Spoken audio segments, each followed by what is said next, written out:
said, oh, bring them down. Those are the first German settlements in New York. Exactly, but that was a great brainwashing tool because these were slaves that owed blood debt to be a soldier. Right. But they were so into it, they were happy to go die.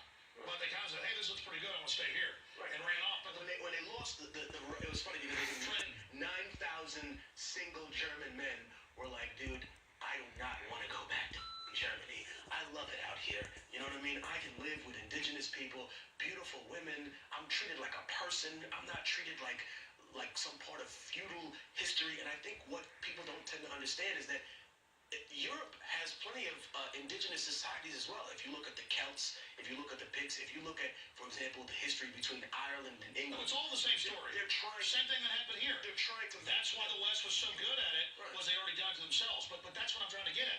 I don't bring up other forms of slavery to take away from the African slave trade right. and the stuff that went on with the natives and the sugar canes, because that was some of the most oppressive because the science had gotten better.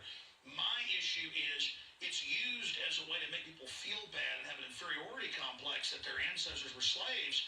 I try to bring up all the other slavery and the impressment onto ships and stuff of poor whites. That was slavery. And listen, did you know that on average, from like 1600 to 1800, on average, about a third of the people would die on each mission to the African slave coast? It wasn't just the Gold Coast blacks, half of them dying on the ship. It was the sailors. That's why you had so many pirates. That was the first ships where it was all black, white, Latin, all that on one ship. That's why they say pirates are the first libertarians. Is that if you really study history, they were all running off because 2 missions, you were dead. Right. But my point is, people don't get how hard the world was. If you smarted off to somebody, they'd say, we're going to the street with a gun or a knife. I mean, what I'm saying is, it was so hard is what I'm ranting about. I think what people mistake is that in America, the crux of Western civilization, even the medieval monarchies, are based off of Rome, right? They are, yeah. And when people look at Rome, they tend to think, oh, wow, it's just like America with these shining buildings and establishments. You forget the organized barbarity of it all. And it was based on slaves in 50 countries. This is a society of complete imperialism where one man was considered God.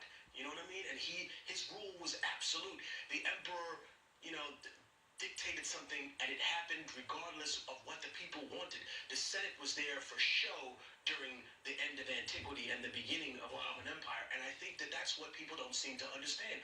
We live in a society now where the idea of checks and balances is practically for show, and it works on a local level. But once we get to a mainstream government, I agree.